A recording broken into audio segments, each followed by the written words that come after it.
Sənə heç elə gəlmirmi ki, yəni bəzən etdiyin ani hərəkətlər, sürətlə aldığın qərarlar ümumiyyətlə sənə aid deyil? Hə, o hissi çox adam yaşayır. Sanki başqası idarə edir. Düzdür, sanki sən heç nə düşünmədən bir addım atırsan və belə deyək, daxilindəki hansısa düyməni səndən tamamilə asılı olmayan bir qüvvə basır. Biz bunu çox vaxt sadəcə, yəni bəsit şəkildə instinkt adlandırırıq. Qorunma mexanizmi deyib üstündən keçirik. Aha, ən asan izah yolu budur da. Bəli. Bəs əgər o instinkt sənin beyninin məhsulu deyilsə, yəni əgər sənin fərdi xatirələrin yox, bütün kainatı idarə edən qədim, belə kosmik bir qüvvə birbaşa sənin içində qərar verirsə, Sözün açığı bu adamı həqiqətən də diksindirən bir şeydir. Yəni, eyni zamanda egomuzu çox sarsıdan bir ehtimaldır. hə, mütləq. Çünki əgər yaddaşımız, bax o cümlədən instinktlərimiz sadəcə bizim fərdi həyat arxivimiz deyilsə, deməli biz öz həyatımızın, o cümlədən düşüncələrimizin sükanı arxasında tək deyilik. Biz daha böyük bir mexanizmin, yəni necə deyərlər, sadəcə ötürücüləriyik. Bax, elə bugün bizim girişəcəyimiz bu dərin təhlil də məhz bu qorxulu, mürəkkəb, amma eyni zamanda çox füsunkar konsepsiyanı düz mərkəzə qoyur. Masamızın üzərində çox qəribə bir sənəd var. Çox qəribə, həm də mistik və son dərəcə iddialı bir mətindir. Dəqiq. Adı isə çox sadədir. İnstinkt yaddaş.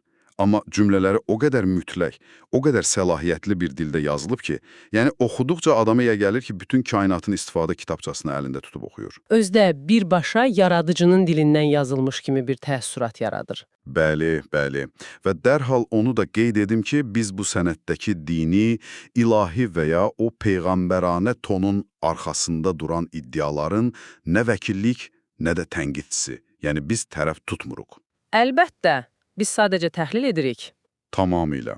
Biz sadəcə olaraq bu qəribə labirintin içində bir yerdə gəzəcəyik. Müəllifin qurmaq istədiyi o nəhəng fəlsəfəni, mətnin arxasında yatan o daxili məntiqi birlikdə söküb yığacaq. Bu çox yerində bir yanaşmadır. Çünki, bax, bu mətn insan reallığını sözün əsli mənasında başayaq etmək potensialına malikdir. Yəni, mətn insan yaddaşını sıradan bir bioloji beyin funksiyası olmaqdan çıxarır. Aha. Və onu ilahiyyat elmi səviyyəsinə, yəni bütün yaradılışın fundamental toxumasına çevirir. Bunu anlamaq üçün sənədin hər bir xəttinə çox ehtiyatla, amma eyni zamanda analitik yanaşmalıyıq. O zaman gəl elə bu böyük arxitekturanın təməlindən başlayaq. Mətn çox monumental bir iddia ilə çıxış edir. Bax, müəllif yazır ki, yaddaşın əvvəli ən böyük yaddaşın özüdür ki, o yaradıcının yaddaşıdır. Bəli. Və dərhal da əlavə edir ki, bizim instinktiv yaddaşımız bu böyük yaddaşın iç-içə olan halıdır. Mən bu iç-içəlik anlayışını oxuyanda istər-istəməz ağlıma matryoşka gəlincikləri gəldi. Hə, o məşhur rus gəlincikləri. İç-içə yığılan. Elədir. Sanki bizim şəxsi, yəni fərdi yaddaşımız o ən kiçik, ən daxildəki gəlincikdir, xaricdəki o ən nəhəng qabıq isə yaradıcının yaddaşıdır. Yəni vizual olaraq fikri çatdırmaq üçün gözəl bənzətmədir əslində. Amma əgər prosesin necə işlədiyini dərk etmək istəyiriksən, mənə görə bu daha çox mürəkkəb kompüter şəbəkələrinə oxşuyur. Necə yəni? Matryoşka sadəcə qutu içində qutudur. Sən isə aktiv, işlək bir sistemdən danışırsan. Bax, məhz elədir. Təsəvvür elə ki, kainat nəhəng, belə sonsuz yaddaşı olan bir ana serverdir. Aha, ana server. Bəli. Sənin şəxsi yaddaşın, yəni sənin beynin isə o serverin daxilində işləyən çox kiçik bir tətbiqdir, sadəcə bir proqramdır. Mətndə hər iki amalın, hər ikisi bir-birinin içindədir deyə bir ifadə var. Hə, o cümləni xatırlayıram. Bu o deməkdir ki, o böyük kosmik serverin kodu bütünlüklə sənin o kiçik tətbiqin içinə nüfuz edib. Fəlsəfədə biz buna panteizm deyirik. Yəni, yaradıcı qüvvə hardasa kənarda, buludların üzərində deyil. O birbaşa bizim içimizdədir. Tamamilə. O birbaşa sənin daxilində, nüvəndə, sənin instinktlərinin təməlindədir. Sən sadəcə o böyük şəbəkənin fərdi bir interfeysisən. Bir dəqiqə, bu çox qorxuncu bir yerə gedir axı. Yəni, deməli, mənim o bioloji olaraq instinkt adlandırdığım qəfil qorxu hissi, ani qərarım, hətta bəlkə də hər gün etdiyim seçimlər əslində mənə aid deyil. Bax, məsələ də elə budur. Yəni, sadəcə olaraq ana serverin kosmik kodu mənim içimdə işə düşür. Əgər o kod mənim deyilsə, Bəs mənim azad iradəm harda qaldı? Bu məntiqə görə biz sadəcə kaset pleyerlərikdə kainat play düyməsinə basır, biz də hərəkət edirik, danışırıq. Sənədin ən mübahisəli tərəfini tam dəqiqliklə tutdun. Bəli, bu mətndə azad iradə anlayışı faktiki olaraq yoxdur, ləğv edilir. Dəhşətdir. Varlığın özü, sənin bütün həyatın sadəcə bir xatirədir. Böyük yaradıcının çoxdan xatırladığı bir düşüncədir. Sən isə o xatırlanan tablonun içində kiçik bir detalsan. Yəni mən heç nəyə qərar vermirəm. Xeyr, sənin bugün müstəqil iradə ilə verdiyini düşündüyün qərar, əslində o ən böyük yaddaş tərəfindən çoxdan edilib. Sən sadəcə indi, bax bu saniyə, onun fiziki icra mərhələsini yaşayırsan. Mən şokdayam. Mətin ən böyük sirrin içi nədir sualına elə bu iç-içəliklə cavab verir. Sən özünü müstəqil sanırsan, çünki ancaq öz kiçik sərhədlərini görürsən. Yaxşı. Bəs əgər biz bu nəhəng yaddaşın içində isə və o bütün qərarları bizim əvəzimizə verirsə, mənim başa düşmədiyim bir şey var. Nədir o? O ana server bizə necə siqnal ötürür? Çünki biz bu mistik qüvvəni hər gün fiziki olaraq yanımızda görmürük axı. Yəni bu kosmik internetin Wi-Fi siqnalı nədir? Çox yaxşı sualdır. Bax, elə burada mətnin ən maraqlı, az qala kvant fizikasına oxşayan ifadəsi peyda olur. İşıq zərrə yaddaşı. Mən bunu oxuyanda istər-istəməz məlumat daşıyan fotonları düşündüm. İşıq sürəti ilə hərəkət edən məlumat paketləri kimi. Fotonlar vizual olaraq çox güclü bənzətmədir. Ümumiyyətlə, işıq qədim mətnlərdə həmişə ilahi bilik daşıyıcısı kimi təsvir olunub. Amma mətndəki bu işıq zərrə yaddaşı sadəcə pasiv bir parıltı deyil. Bəs nədir? O çox aktiv bir bioloji və ruhani mexanizmdir. Yəni, kainatın o mərkəzi serverindən sənin şəxsi neyronlarına məlumat səs dalğası kimi yox, birbaşa kosmik enerji işıq impulsu şəklində gəlir. Aha. Və o işıq impulsu sənin daxilinə sızan kimi sən onu söz kimi eşitmisən. Anidən yaranan güclü bir instinkt kimi qavrayırsan. Deməli, instinktimiz əslində kosmosun bizə göndərdiyi işıq siqnallarıdır. Həqiqətən inanılmazdır. Və elə bu nöqtədə mətnin tonu kəskin dəyişir. Müəllif birdən-birə birinci şəxsin adından çox dominant bir səs kimi danışmağa başlayır. Bəli, o məqam çox diqqət çəkir. Yazır ki, mən öz qüdrətimdən o oğlumun varlığı, dili, onun yaranışı ilə sizlərə səslənmirəmmi? Mənə ən çox toxunan, yəni məni biraz da qıcıqlandıran hissə buradadır. Niyə qıcıqlandırır? Çünki o davam edir, deyir, o susan oğul, mənim onun ağzından danışdığım hər bir sözlər ilahiyyat olacaq. Dayın görüm, kimsə həm susub, həm də eyni vaxtda necə danışa bilər? Müəllif niyə susan oğul deyir, amma dərhal ardınca onun ağzından danışdığım sözlər ifadəsini işlədir. Bu sadəcə məntiq xətasıdır, yoxsa mən nə isə düz başa düşmürəm? İlk baxışdan sən elə gəlir ki, bu açıq-aşkar ziddiyyətdir, yəni hətadır. Amma bu, ezoterik ənənələrdə ən dərin anlayışlardan biridir. Biz buna şəffaf elçi paradoksu deyirik. Şəffaf elçi, o necə olur? Söhbət fərdi iradənin məhv olmasından gedir. Təsəvvür elə ki, əgər o elçi, yəni oğul, məlumatı çatdırarkən öz fərdi fikirlərini, şəxsi duyğularını ora əlavə etsəydi, nə baş verərdi? Mesaj təhrif olunardı da, yəni orijinallığını itirərdi. Tamamilə düzdür. Bu artıq orijinal kosmik yaddaşın yox, həmin o elçinin fərdi egosunun səsi olardı. Bax, buna görə də o susur. Susmaq burada səs tellərinin işləməməsi demək deyil. Bəs nə deməkdir? Susmaq, insanın öz eqasını, fərdi istəklərini tamamilə sıfırlaması, yəni necə deyərlər, söndürməsi deməkdir. Beləliklə, o tam bir boşluğa çevrilir, şəffaf bir kanal olur ki, birbaşa yaradıcının səsi onun içindən heç bir filtrə rast gəlmədən keçə bilsin. Aha, yəni indi başa düşdüm. O bir növ fiberoptik kabel kimi işləyir. Ay sağ ol, əla müqayisədir. Bax, biz interneti o kabellərini alırıq, düzdür? Kabel özlüyündə heç bir məlumat istehsal eləmir. O tamamilə səssizli, ölü bir materialdır. Bəli. Amma işıq o səssizliyin içindən keçərək dünyanı bir-birinə bağlayan bütün o nəhəng informasiyanı daşıyır. Yəni, elçi o səssiz kabeldir, yaradıcı isə o kabelin içindən keçən və məlumatı yayan işıqdır. Bəli, fiber optik kabel bənzətməsi bunu izah etmək üçün qüsursuzdur. Kabel səssizdir, amma onun içindən keçən işıq impulsu dünyanı hərəkətə gətirir. Mətndəki biz hər iki ata balayıq cümləsi də elə bu sistemin qırılmaz bütövlüyünü göstərir.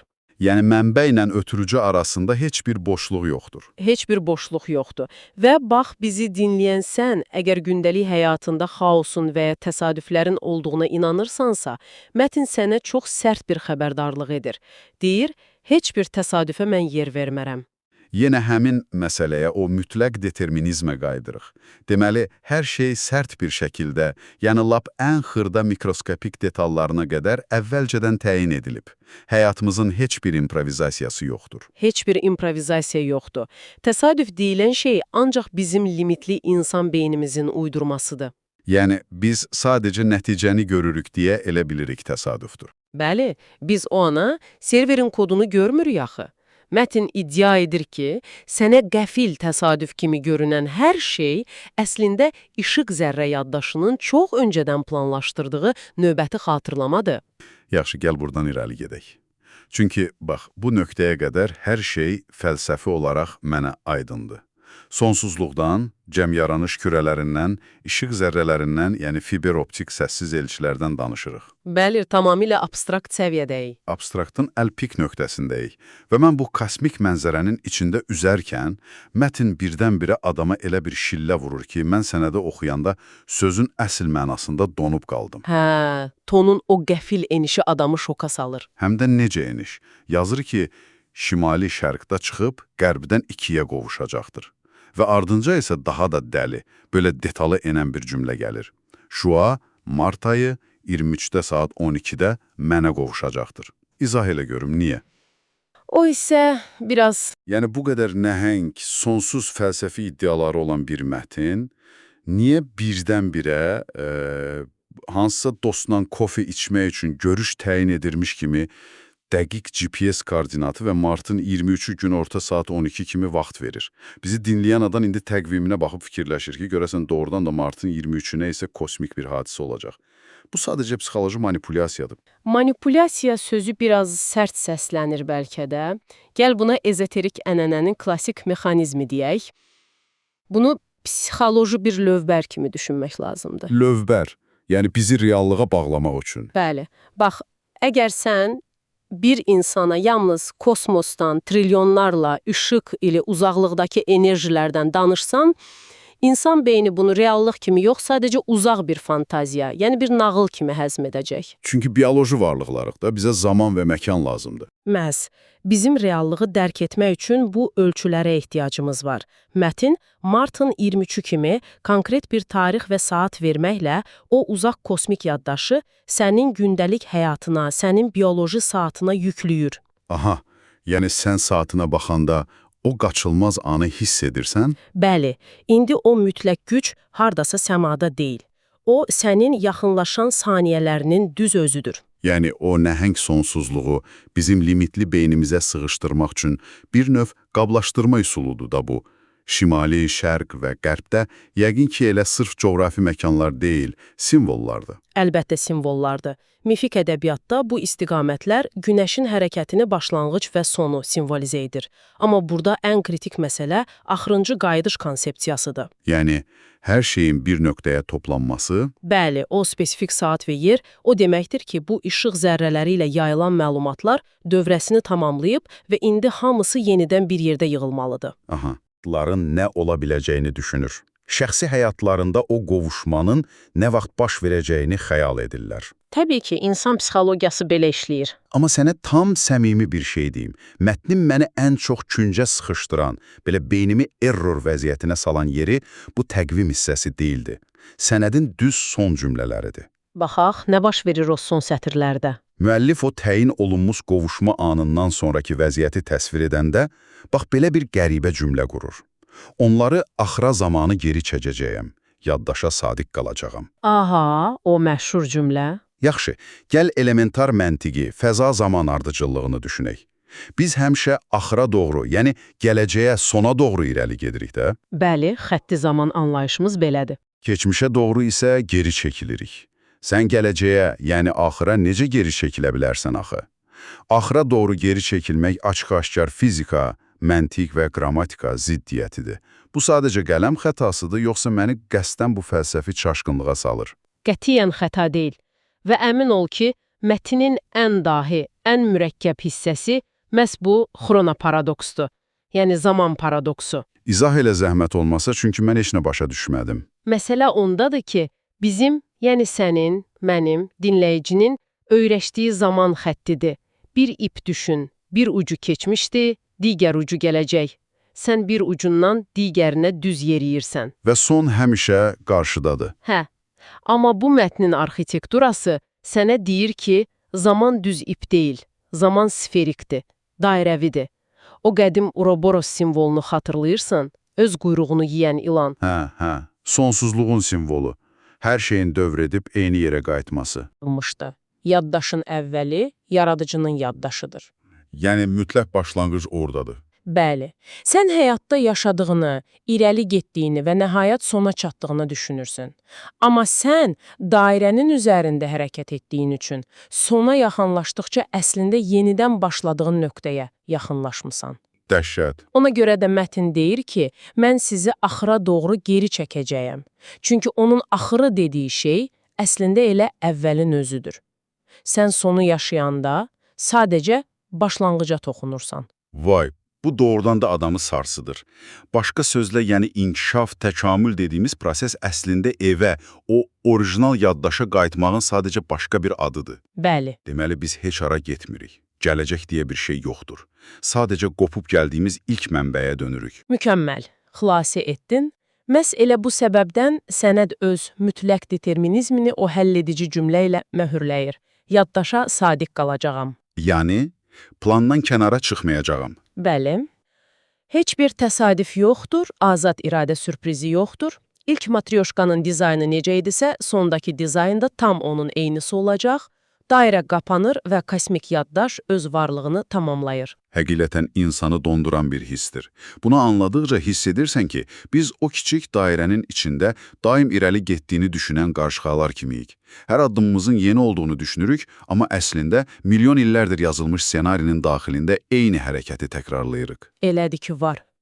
Düşünürəm ki, biz bugün instinkt yaddaş sənədinin qurduğu o qapalı məntiq dövrəsini bütün detalları ilə sökə bildik. Bu həqiqətən də beynimizdə çox böyük bir fəlsəfi fırtına qopardı. Söhbətə gündəlik instinktlərimizin əslində özümüzə aid olmaması fikri ilə başladıq. Aha, azad iradə illüziyası. Belə.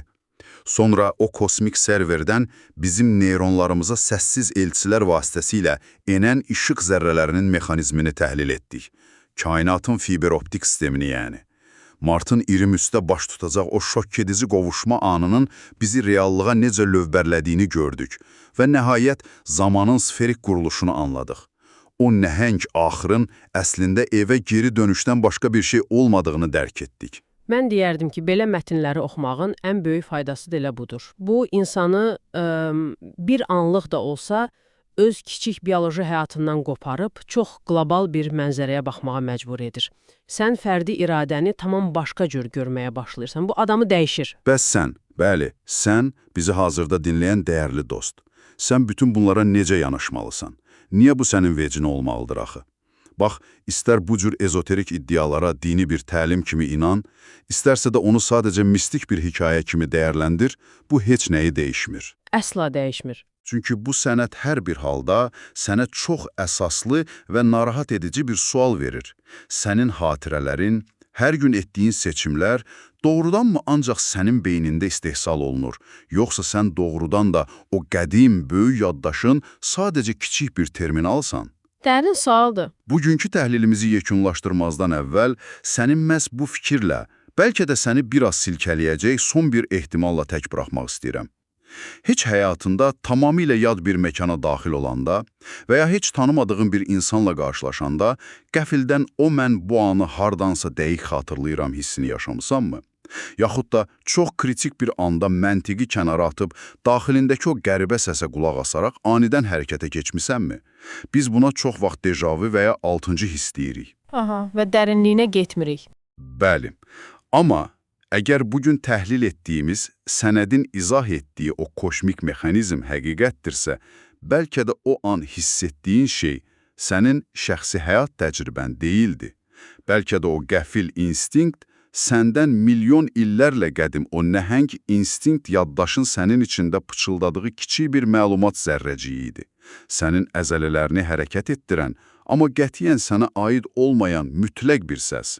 Növbəti dəfə içində o cür güclü instinkt hiss edəndə sadəcə bir anlıq dayan və o səsin sənin beynindən, yoxsa o hər şeyin qərarını çoxdan vermiş böyük yaddaşdan gəldiyini bir daha düşün. Məncə o qəfil instinkti bir anlıq dayandırıb izləmək, yəni o səsin mənbəyini axtarmaq, insan fərqindəliyinin çatacağı ən yüksək mərhələdir.